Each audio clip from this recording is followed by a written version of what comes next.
For the past 12 years, it has been a mission of mine to bring you voices and stories of talent in design, architecture, and the arts from across the country and around the world. There have been so many twists and turns over these past 12 years, and many of you have been with me since the early days of the show, and I absolutely love that. A few ideas that often come back to me when presenting these conversations to you. Two major themes are authenticity and suitability. Two words that you don't hear often enough, personal opinion, in the industry today in these kinds of conversations. The first being authenticity in design, and the other, which you never hear except here, is suitability. We're going to drill down on both of those this week.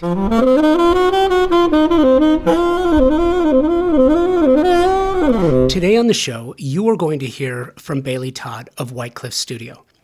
Bailey and her Midwest Mindset, Illinois-based firm, deals in Deals in authenticity in all her projects, and we will dig in a bit on that concept. It's the suitability idea that I've been focused on lately. For years, I've been nonplussed by the trade publications, the magazines, and social media prognosticators alike. And this is the perfect way to draw the correlation between the quote-unquote influencer and the true influential. The influencer will tell you just how great they are, and because they know, here are the things with which you should surround yourself. Ugh. Influentials, on the other hand. This is experience-based knowledge shared with you by people who know because they have the experience. I really enjoyed my conversation with Bailey, and I think you will too. She knows her industry, she understands her business, and she is willing to chop it up and share. And I love that.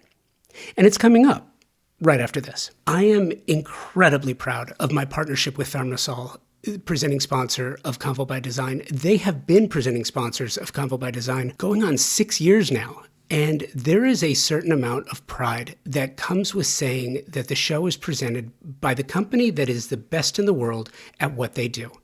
Thermosol engineers the most exceptional smart shower products and steam shower systems worldwide for a few reasons. They were the first company to design and patent the technology here in the United States dating back to 1958. Thermosol, a US-based manufacturer in Round Rock, Texas, employs an engineering team that designs, tests, and continuously refines the product.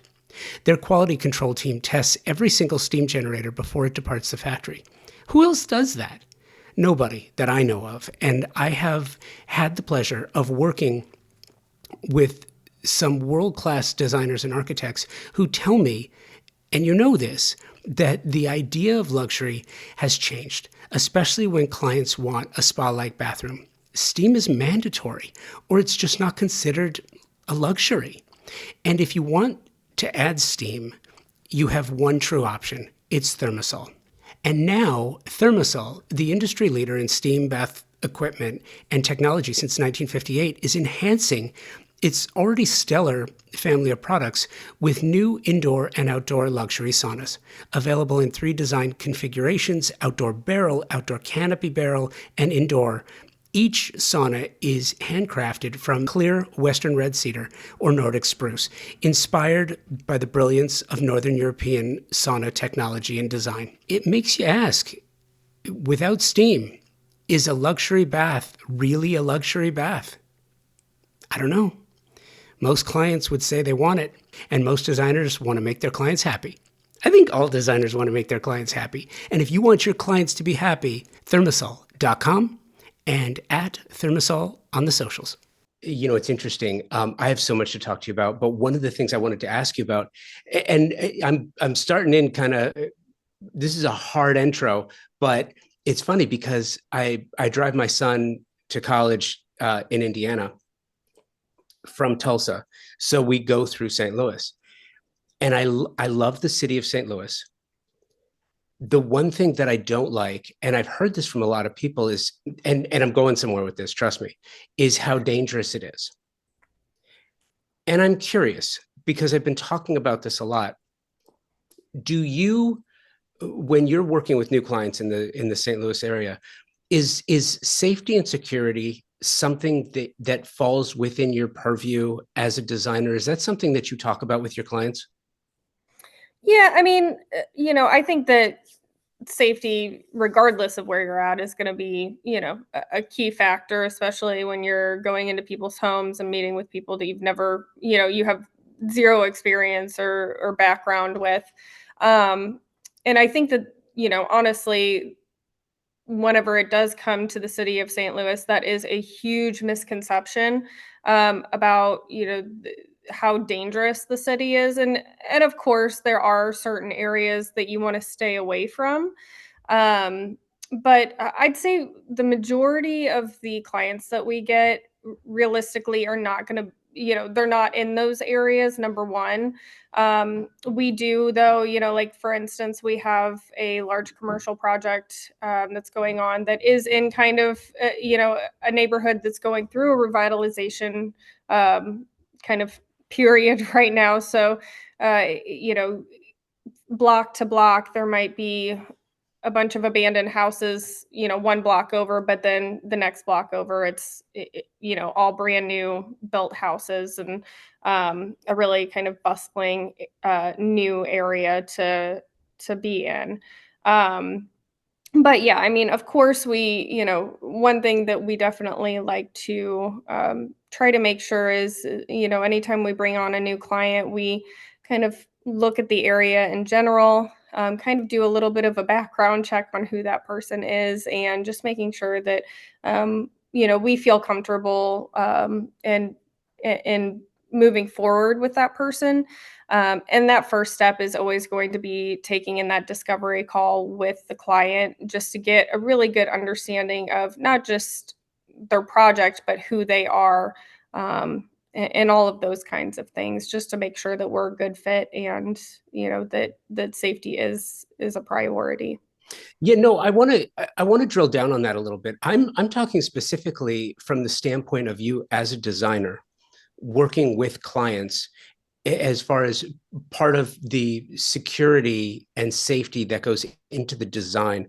And the reason I ask is because as we're recording this, and I think I mentioned this in the emails, LA is on my mind. LA is home. And watching the fires this time is really different than any other time that I've either been involved in directly or watching from afar, like I am from Tulsa now.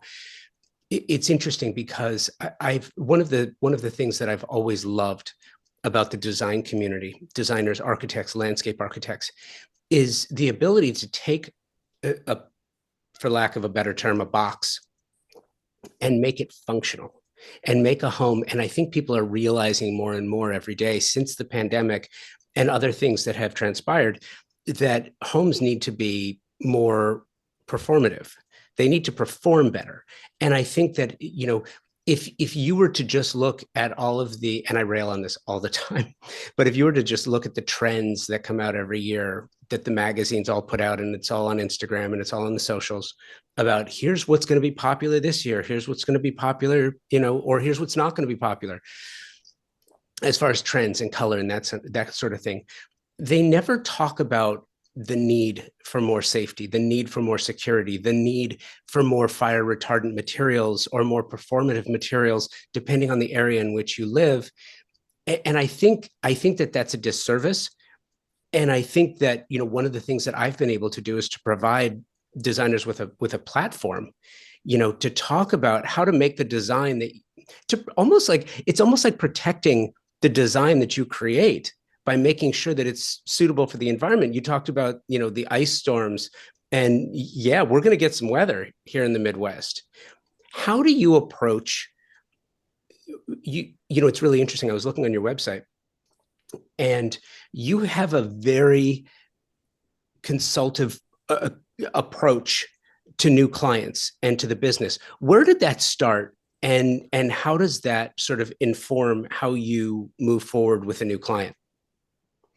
Yeah, I mean, so I think that kind of going off of the safety aspect, there of course are, multiple different ways that we're trying to, as you say, protect the design, protect the project and all of those kinds of things, whether it be weather, eh, pretty much anything, right? Vandalism, any of those kinds of things. I mean, we don't really get a ton of requests from clients or worries, but it is definitely on the forefront of our minds on what is appropriate to implement in our designs. And so I think that that's one of the big things that our clients rely on us is to kind of keep that, keep that in mind whenever we're putting together a design and making sure that we're not just wanting that to create a beautiful space for them, but also protect their investment. Um, we definitely take it step by step with our clients, in more of a consulting fashion in that, you know, we're not just signing a client up and saying, all right, here's, if you want us to design this room, this is what it's going to be. I think that that was kind of a little bit of a fad, it seemed like, with some of the online e-design quick services where you could just say, hey, design my room for $800, and they just kind of throw together a mood board and hope that that's, you hope that that's going to work for your space.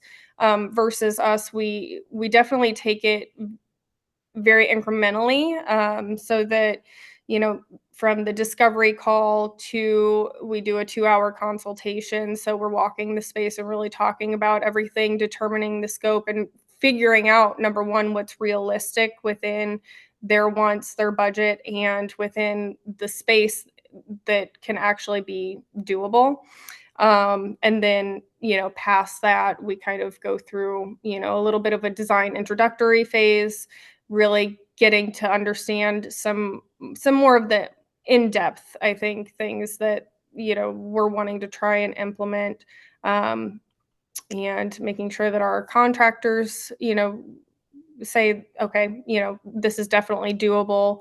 Definitely don't want to come to a client and say, oh, I've got all these really great ideas, but it doesn't work for your home, or for the project. And so just making sure that the selections that we choose are going to be, appropriate for the space, and, guiding clients. Of course, we get clients to say, oh, we really want this certain, feature in our home. And sometimes it's just not the best choice. And so, really working with them to help them understand why that isn't the best choice and what alternatives we can provide to get them to where they want.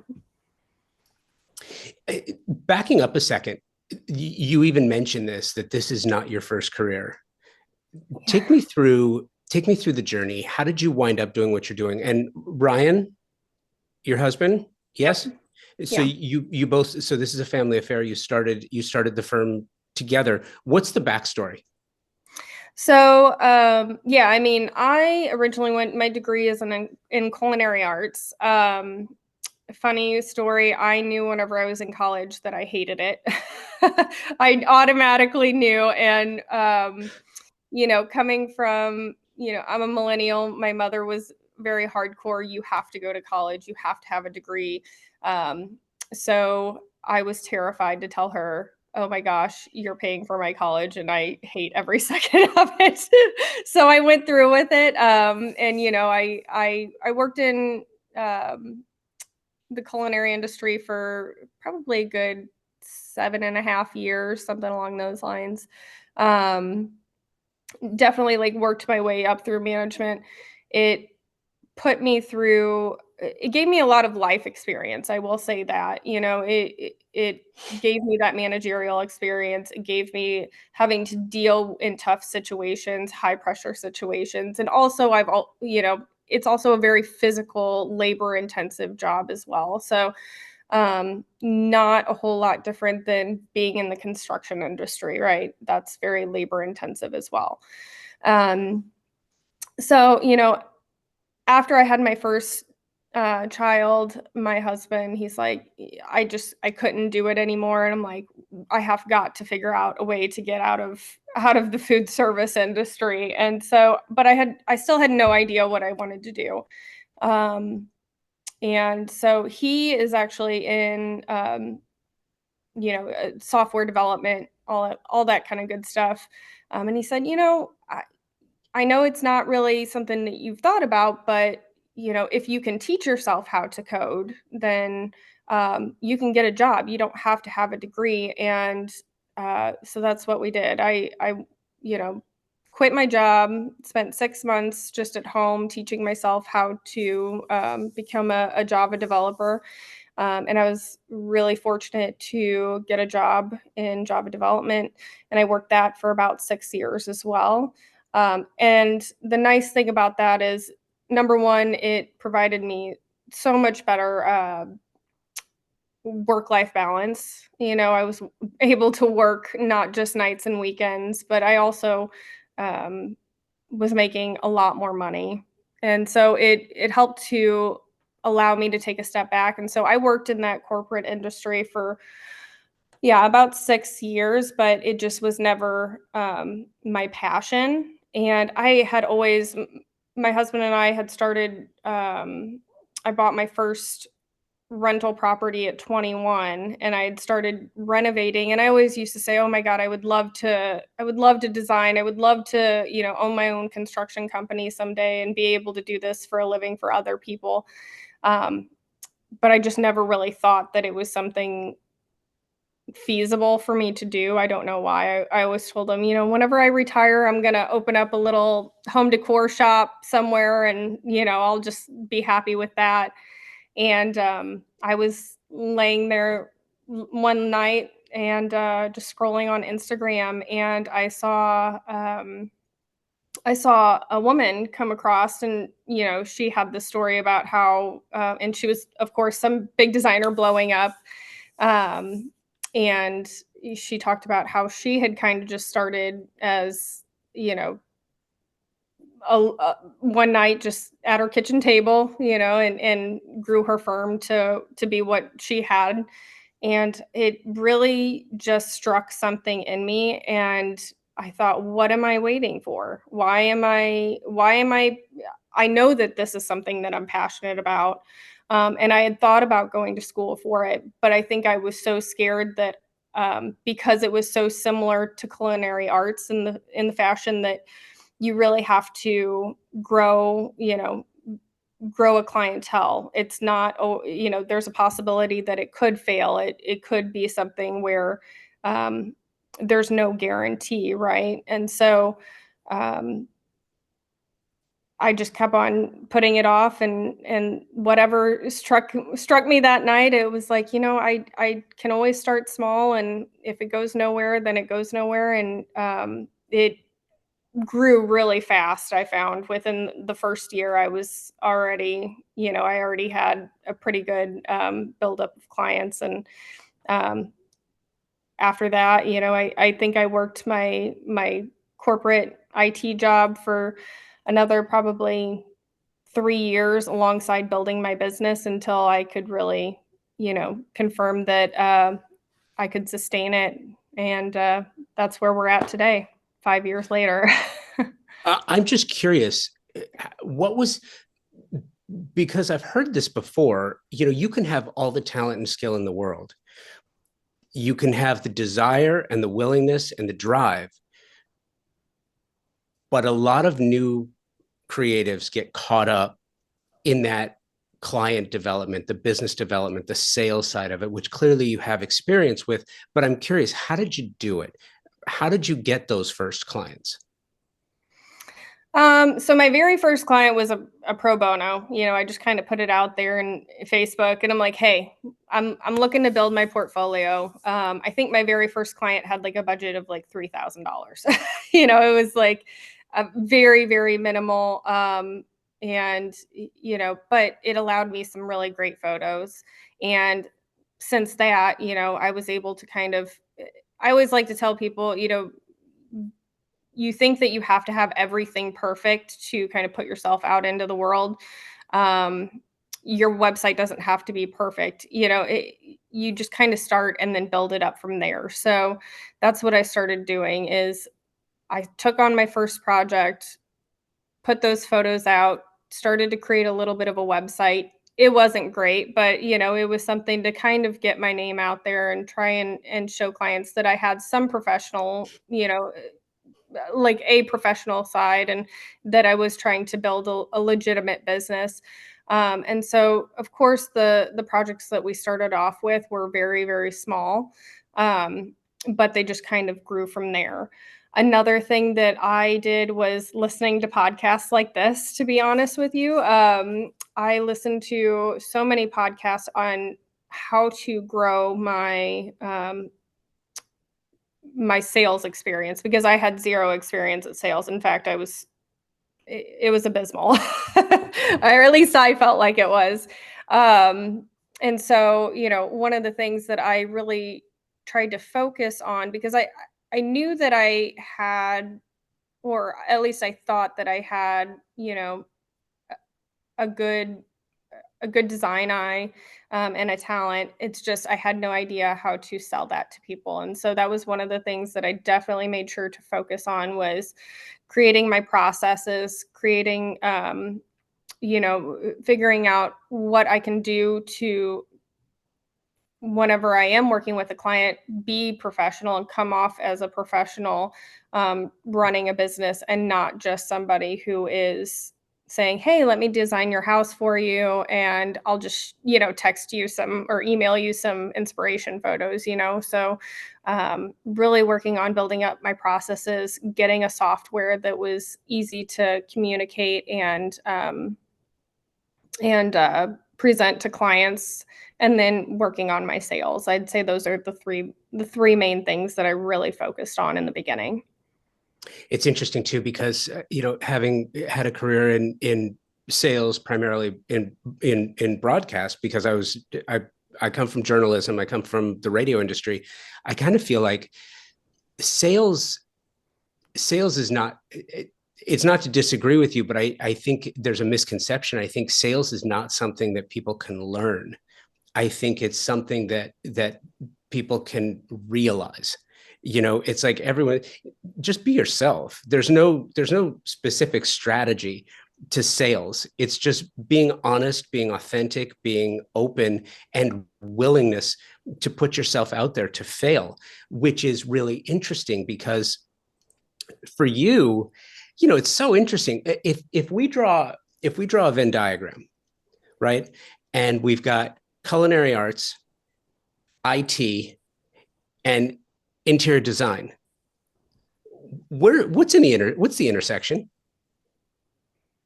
What Well, do I those mean, things have in common? I think they all have, definitely, an artistic, in my opinion. It's all about designing and building things. But, also a lot of it is working with people too. Everything I've been in has been part of a team. Working with clients, working with, and having that customer service, I think, it has been, um, pretty much a key factor in every job that I've had. You are listening to my conversation with White Cliff Studios' Bailey Todd. We'll be right back. The most important word in the design industry today is service. Product, incredibly important. Price, important. Selection, incredibly important. But stellar service is the premier idea that can make all the difference in the success of any project. This is how design professionals like you demand great service for your projects. And you get your favorite brands in one place with expert, knowledgeable, and non-commissioned professionals to help you specify the right product for each of your projects and get the best price. Non-commissioned, that is incredibly important. And at Pacific Sales Kitchen and Home, a Best Buy company, that means their only incentive is your satisfaction.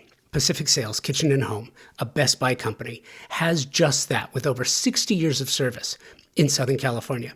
Pacific Sales is your destination for exploration, advice, inspiration, all the best brands, great prices, the best in the industry when it comes to service, and you know it's reliable. You know that you are going to get predictable results, reliable results every time. And now you have the Pacific Sales Kitchen and Home team to help you with their Pro Rewards program, which is a trade program unlike any you've ever experienced before. Earn 3% in Best Buy e-gift cards or 2.5% in a reward check for every qualified and delivered sale, in addition to special trade pricing, exclusive offers, access to exclusive special events, and so much more that I can't even begin to try and list it all here. And here's the cherry on top.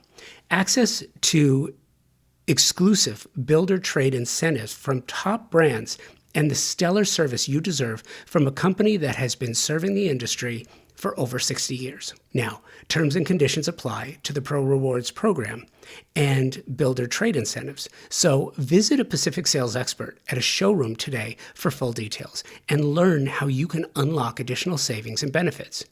Don't miss out on the opportunity to work with the best of the best. Visit Pacific Sales Kitchen and Home today and elevate your projects to new heights. At the highest level of design, the absolute best specifying designers, architects, landscape designers are all highly focused on the technology and performance of products and materials today. You have to, because the products you specify for your projects have to perform and they have to last. That's one of the reasons why I am so proud to be working with TimberTech. Their focus on the technical renaissance of synthetic decking is literally changing the conversation about innovation and performance. It pulls focus on 3 priorities homeowners have and expect from the products their designers and architects specify for their luxury projects. 1, aesthetics must match the overall design and fit visually. 2, durability and maintenance. I've told you about my board flipping stories from my own wood decks. Clients not only want beauty, but they want ease of use, and they want it to last for decades. 3, sustainably made. Clients are more conscious of the environment now, and they want the same of their materials. TimberTech hits each one of these elements with a product that not only meets expectations, they exceed them. TimberTech makes a synthetic decking that looks just like wood, color and embossed wood grain for a natural appearance.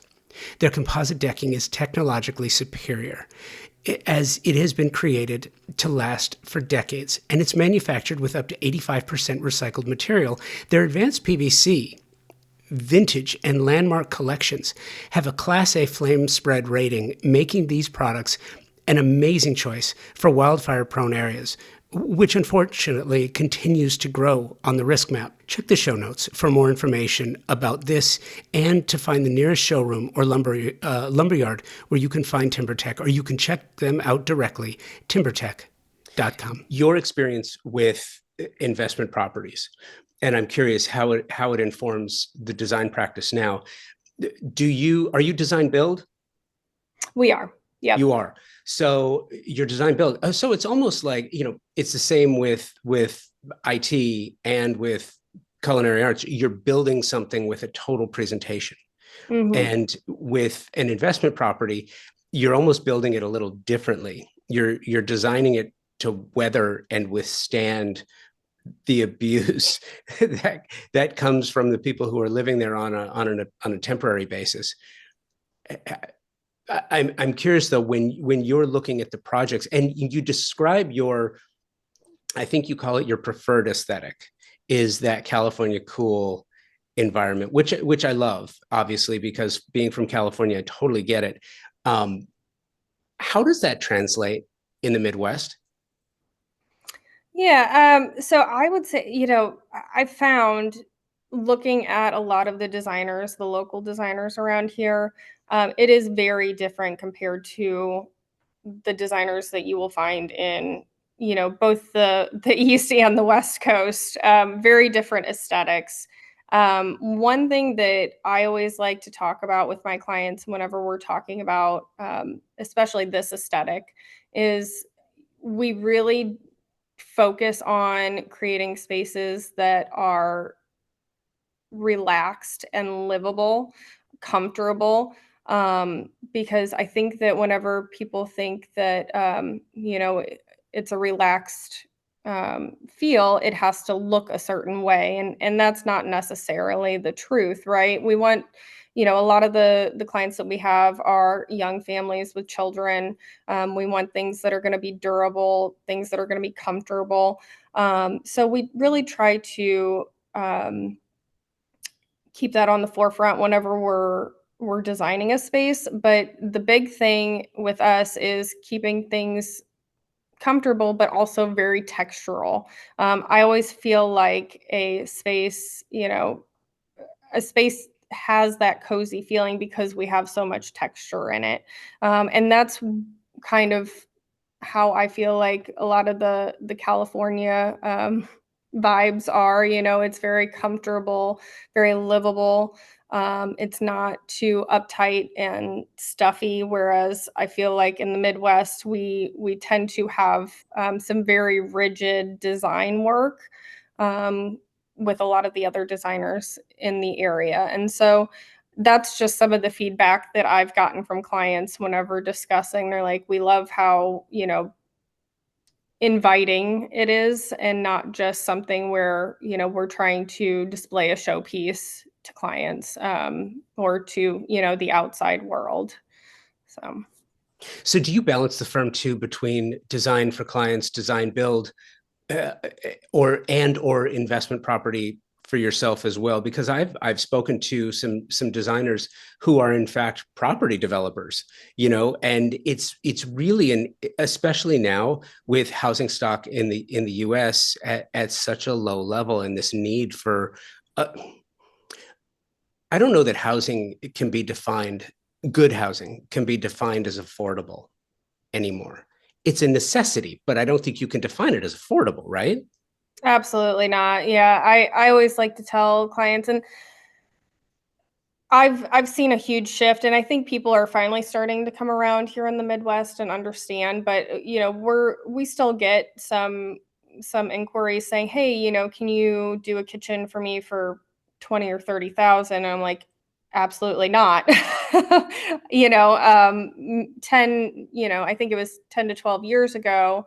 I did an absolute beautiful kitchen in our own home, all brand new cabinetry, high-end marble, all new appliances. I mean, a full gut kitchen reno, and I think it cost like $40,000. I couldn't even touch that in today's world, and that's kind of the example that I like to give. And so, yeah, I mean, I found that everything in the housing market has just it is definitely not affordable anymore. It's skyrocketed when it comes to not just materials, but land, the actual purchase of the home, and then if you're going to do any renovations, it's a lot higher, and I don't see it going down anytime soon. In fact, I'm expecting for it to just rise even more, within the next few years. So, Due to what?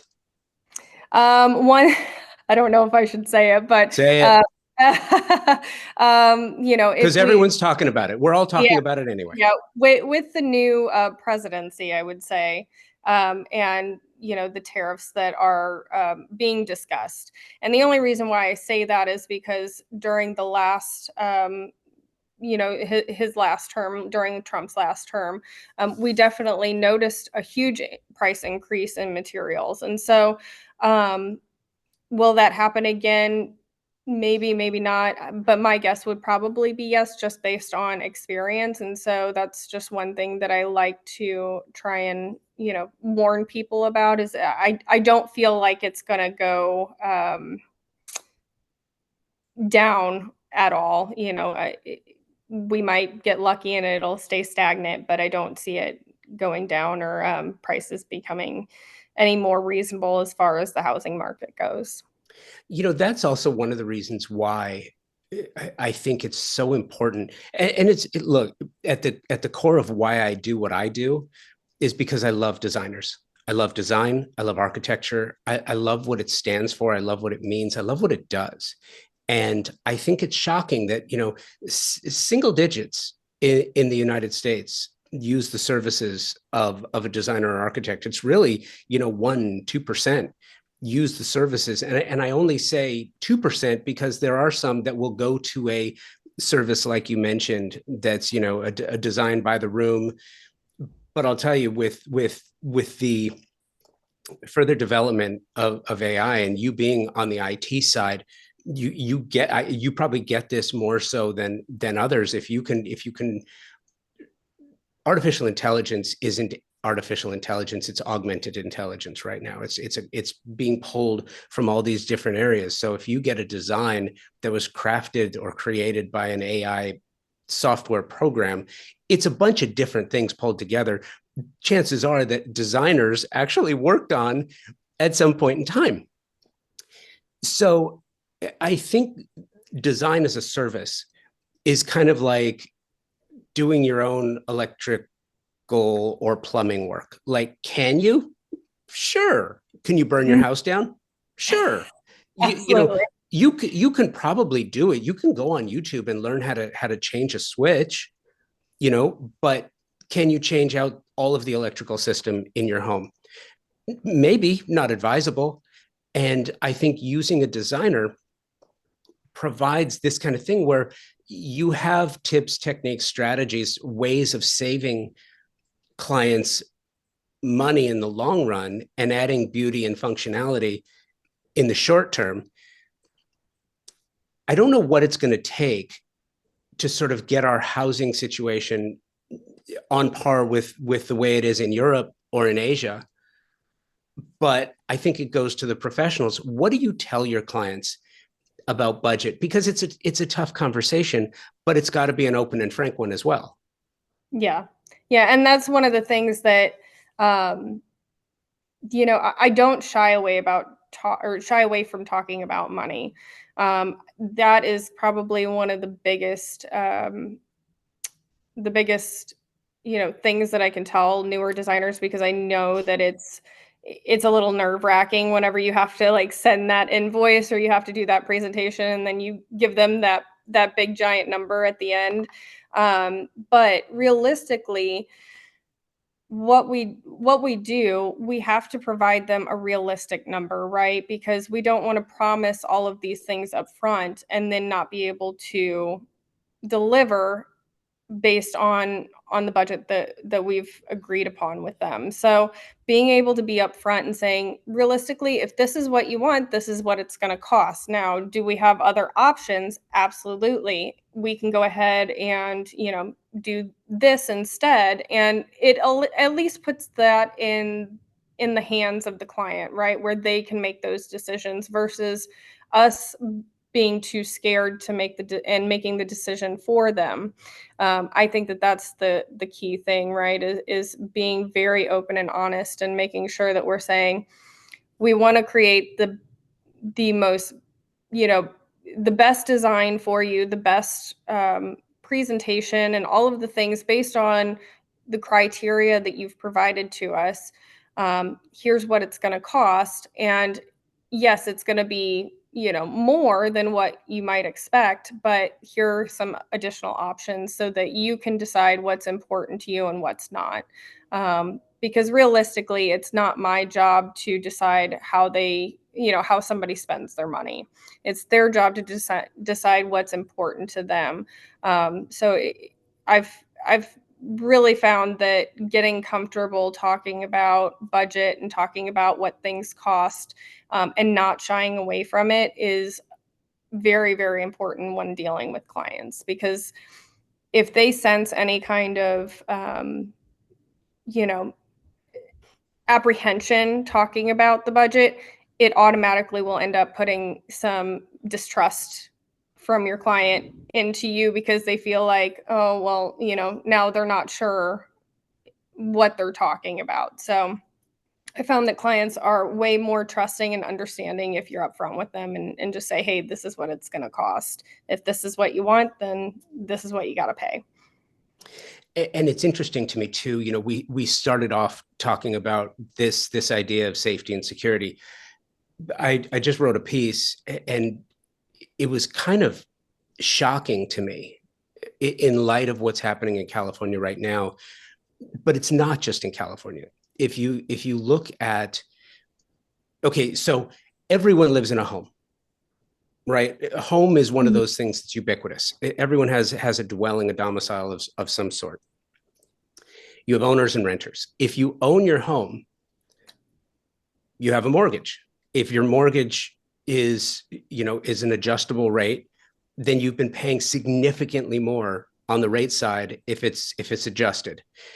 Now we've got this issue where homeowners insurance is it appears that it's going away, because it's going away by every region that's in a fire zone or a flood zone or an earthquake zone or something else, tornadoes, hurricanes, hard freezes. If you've got issues, the rates are either going up or it's going away completely. Now people have to look at their homes more than just a long-term investment, more than just a place to reside and keep their stuff. You have to look at the functionality and the performative value of the materials that you're putting into the home and the manner in which the home is being built. Is that how much of that is a part of what you do? So, I mean, typically we're, as far as the interiors, it we don't really focus on it as much. If we were doing exterior jobs, and whenever I say we're a design build, we're not building full homes. If that were the case, then absolutely, I'd say, we'd be looking at that a little bit more. Um, I do think it's a little bit different for commercial projects, however, just making sure that we're saying, keeping up to code on, the different fire retardant fabrics and, finishes and all of those kinds of things to make sure that those are appropriate for the design and for the project. For a residential, though, majority of the time we're not super focused on making sure that we're selecting those specific types of fabrics or finishes. Now, of course, we want to make sure that all of our construction is up to code, though, and done properly, like our electrical, our plumbing, all of those, our roofing, those kinds of things. Whenever it does come to a project, but that's where we really heavily rely on our subs as well. The people that I'm not an electrician. I don't think anybody wants me putting their electrical in. So it's one of those conversations that we definitely have with our subs to ensure that we're following code, making sure that everything is done appropriately. And if we do see any issues, it's thought of in the forefront prior to us, um, you know, getting halfway through the project and then realizing, oh my gosh, well, now we realize that we have, a whole HVAC stack or, plumbing stack that we can't move, and now it has ruined the design. So, and to go back to your point of people trying to do it on their own, I've found that, I always try and preach this to people. It's like, you can try and come up and pick the most beautiful selections, but if you don't have the experience of thinking about those things prior to, taking everything out or putting everything in, then you're essentially going to be left with either a massive issue that you're going to have to end up paying a lot more money for, or a design that you're just not happy with. So it is something that, as far as the safety concern goes, just making sure that we are trying to identify each issue that could potentially arise with a design and with a project at all times. And I'm curious too. We talked about cost and we talked about tariffs and how the tariffs. And I mean, look, when you have major catastrophes like hurricanes in the east, flooding in the south, fires in the west, it creates a draw and a pull on all the available inventory. Now there have been a lot of manufacturers that have been preparing for tariffs, so they've been collecting inventory. So I think that the supply chain is going to be a little bit better than the worst case scenario, but that's a real thing. The flip side of that, and I'm curious if this affects you too, being in design build, both residential and commercial, is if there are immigration issues. I mean, let's face it, our industry is highly susceptible, whether it's the people who are building and assembling case goods to people who are, doing framing or any of the trades, really, the immigration status. And if a large percentage of the workers, the trades disappear, that's going to have, again, a catastrophic effect on the building industry. How do you plan for that? Yeah, I mean, I think that that's honestly, I've already noticed it a little bit, not necessarily with immigration, but just with the workforce in general, right? Like the trades, it's nearly impossible to find anybody who wants to work in a trade anymore. So, just going off of that alone, if we see an increase in even um, more job openings or, for tradesmen, all of those kinds of things, it's really going to slow down, number one, production, materials, all of those kinds of things, and really making sure that we can take on the projects in a timely manner. The only thing that we try to do, and we've got a pretty good core group of our trades now. We've got three guys that are our in-house carpenters, and they kind of do a little bit of everything. Um, and I will say I really push my guys, and sometimes they I'm sure they're not super happy. But I really push my guys to try and learn new things. So it's not just them doing the carpentry, they're doing, wallpaper, lighting, light electrical sometimes, um, both, finished carpentry, framing, all of those things, laying down flooring, tile, so that each one of them has a breadth of skills no matter what project comes along.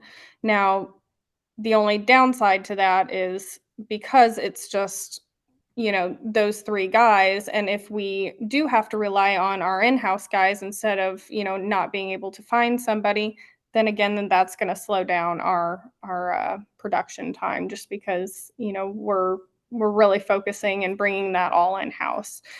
We try to do a good mix of having as much in-house but also subbing some of it out as well, just so that we can keep a really good pace with our projects and not have this build up, or we tend to have where something will go wrong or we'll have a delay in a project and then it kind of bumps out the rest of our projects for the rest of the year. So yeah, unfortunately, I would say that that's probably going to be our biggest issue, is having just projects kind of continue to take longer and longer, as we see, those trades positions not being filled.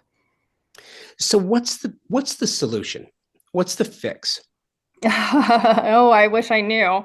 Um, like I said, I mean, we try to bring a lot of it in house just so that we do have somebody on our staff or on our crew that can do it. And I've got, our crew is consists of, our one lead carpenter who has tons of experience doing just about everything. And then we have our two younger guys. So they've been really picking up and learning a lot of stuff. I think number one is training them to understand how to take on those additional tasks if needed. But other than that, we've even gone into, I used to outsource all of our cabinetry. Now we build it all in house You because, do. yeah, yeah. So we've started building all of our cabinetry in house, which is a huge undertaking for just a few guys, but I found I can control quality, I can control timeline a little bit better. We also, I like the fact that our cabinetry is completely custom. And so, it's one of those things, instead of relying on an outside person to create all of our custom cabinetry for us. Now we're building that all in-house, and I know that it's going to get done within a timely manner, and it's going to be done to, the standards that we are really wanting. So unfortunately, I think some of, a lot of the solution is bringing as much in-house, but obviously that can create a bottleneck, and that's a problem in and of itself. So having that good balance of, again, having stuff in house and then being able to outsource some things. That's really an interesting idea. So you obviously have built out the footprint of your facilities. Yeah, so I mean, we are actually in the process of, we purchased a building about 3,600 square feet, which is going to be our new office slash retail showroom type of situation. It's currently under construction, so it's been kind of a hot mess. But yeah, I mean, we're making do until it's done. We're hoping to have that done in May, but just having a space that our designers can work in, and also like there's an area where we have all of our tools and all of our crew store their materials and that kind of stuff. So we luckily now have the space. It wasn't that way, a couple of years ago, but we just started the construction side of our business about a year and a half ago. So it was something that was really important to me whenever we looked for a new space, that we had a dedicated area for our construction crew to be able to build the things that they needed, and, the storage and work out of that. So it's going to be your facility for building, but it's also going to be your retail store as well. Yes. Yep. What are So what are you going to show? So we will have like a show kitchen on display, but we also have, furniture, home decor, lighting, a little bit of everything. We're kind of like essentially trying to build a mini builder showroom, because we don't just want to attract homeowners. We also want to cater to other builders or other contractors who could potentially want to bring in their clients and not have to deal with assisting them with all of those selections, or sending them to multiple different locations, having to send them to one place for lighting and one place for plumbing and then one place for cabinetry. We're really trying to build a whole showroom that can house or cater to multiple different finishes that are needed throughout the home, so that it's not, again, just the homeowner who's coming in, but a contractor can send one of their clients in, and we can really help them to streamline all of the selections and send that over to the contractor to ensure that their job is a little bit easier as well. Interesting. So the ultimate goal for this is it to, and maybe it's dual path, but is it to build out the design firm and have the retail store serve to feed that, or is it to have that first and foremost and the design business to be part and parcel? No, I mean, the design business is first and foremost. It is. Yeah, we started, the retail side, I would say, just to kind of supplement, because that way I had it started off with just smaller home decor items. That way we had a stock or an inventory to go ahead and do all of the styling for our projects. And now that we're in this larger space, we're really growing it to be not just smaller home decor pieces, but also, our custom cabinetry, um, and then being able to have like our larger furniture and lighting pieces on display so that people can come in and really get a good feel for the type of pieces that we typically sell in our design projects. So if they see a design project, maybe on our Instagram or on our website, and then they walk into our retail space, they can identify a lot of the same pieces that they might see on there and still be able to purchase it in store. So it's kind of a dual purpose, but very supplemental, I would say, to the design business. And then, on top of our retail, we've actually we're just going real crazy here with our us opening our larger retail. We've now got our e-commerce, so everything that's in our store plus more will be available on our website. So it's a really good way to people, if somebody identifies our aesthetic and our brand, for them to be able to go out, even if they can't afford our design services. I still want to be able to allow people to say, okay, well, I saw this on White Cliff Studios Instagram and I really loved that piece. Where can I buy it? They can easily go out and buy that without having to hire us to do their entire space for them. I love that. That's amazing. So, and the, okay, so the retail store will open when? Hopefully in May. Yep, yep, Hopefully. yep. That's what we're shooting for, May. We the building that we bought is actually a really really old historic home from 1864. So it has really given us some good obstacles to jump through as far as the renovation, but we've kind of gutted it, and we're bringing it back to its former glory. So trying to really make a lot of the original features shine. So we're taking our time, wanting to make sure that it's done correctly and not just throwing up a retail space and slapping some paint on it to I display our. love that. I'm just curious too. It's in St. Louis proper? No, so we're actually technically located in Columbia, Illinois. We're about 10 minutes from Okay. downtown St. Louis. So Okay. we're Southern Illinois, and it's very like small town feel right outside of the city.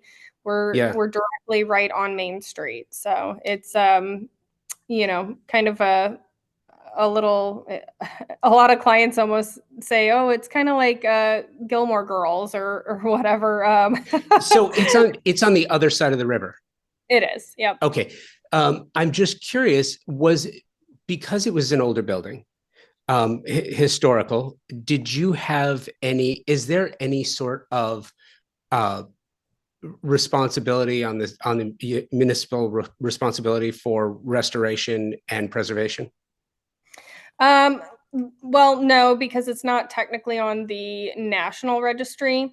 It's just like on our local registry for our historical buildings. So Yeah. technically, there's not like anything that we had to follow to make sure that it was, you know, there was no real guidelines that we had to follow as far as restoration. But with that, I've always been a huge fan. I love old buildings. I grew up in an old plantation home that my grandparents had restored, and so I've always had a love of really really old architecture and making sure to try and preserve it and making sure that we're not just making it usable, but really trying to hone in on the original aspects of the building. And so I think that we do have a historical society in our town that is a really great resource, and for that, I think a lot of people appreciate the fact that we're taking the time to make sure that the building is done correctly. It's kind of been in shambles for the last probably 15 years. So it's just kind of sat there, and I think somebody had painted it like a teal color. I'm like, oh my gosh, I got to get rid of this teal front door. So, just trying to make sure that we are definitely taking the time to keep those things in mind, even though we don't have to. I love that. I think that's great. This was so much fun. Thank you for doing this. For those listening, I'm going to put the links to your website in the show notes so people can track the progress. And if you're in the St. Louis area or driving through the St. Louis area, it sounds like it's pretty easy to step by. I will tell you though, that exchange just between the arch and getting over the river is one of the most intense and extreme exchanges. I've done it so many times now that I kind of get it, but they sure Yeah. don't make it easy. No, you really have to, you got to commit when you're trying to cross. Yes. There's if you're an iffy driver, I would suggest not crossing over by the arch. It's yeah, there's a lot of fast people or fast cars driving like maniacs if you got to get where you're going. So It is one of those cities. It's even like that downtown, but it's the crazy that exchange on the interstate it's fast cars, probably 4 different highways, freeways crossing over each other, and last minute signage. It's yes. just Yep. And typically we're finding that we have to cross at least like 4 lanes of traffic within seconds to, get to where you're getting off on the right exit. It's it really is crazy. I don't love driving downtown very often, I can tell you that No, much. I like to stay over here in Illinois or the other parts of the city. I don't blame you. So I'm trying to place it. So you're you're closer to the racetrack, to the speedway. No. So if you were to go like from downtown over to like Sauget, if you know what I'm Yeah, talking about, yeah. you go through Sauget, and that will pretty much take you to where I'm at. I'm like really close to South County and all of those things. So Love it. I think Love the it. That was racetrack is more up north, but I got it. That's so great. This was so much fun. Thank you for taking the time today. This was great. absolutely. I had a great time, and thank you for having me on. The Design Hardware Showroom is a space where specifiers can go and find an incredible selection of high-end faucets, luxury tile, natural stone, wood floors, and bespoke hardware, and so much more. Select products are presented in a holistic manner, strategically arranged to stimulate creativity and transition your vision from the conceptual stage to a fully realized space. You will find everything you're looking for, even the products by brands you didn't know you didn't know. Surprise and delight. Am I right? All under one roof on 3rd Street in Los Angeles, just up the street from the Grove. Conveniently located, free parking available. Stop by to find inspiration, collect samples, get expert advice, and tackle everything on your specification list all in one place. Visit them online at designhardware.com, at Design Hardware and Flooring on the socials, or in the real world, 6053 West 3rd Street in Los Angeles. Thank you, Bailey. Loved our chat. Thank you to my incredible partner sponsors, Thermosol, TimberTech, Pacific Sales, and Design Hardware.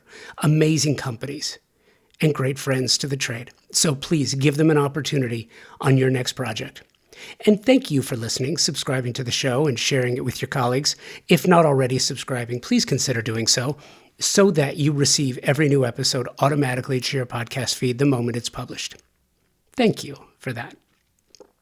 Until next week, thank you for sharing this time together. And until the next episode, be well, stay focused. And now that it has arrived in earnest, try to rise above the chaos.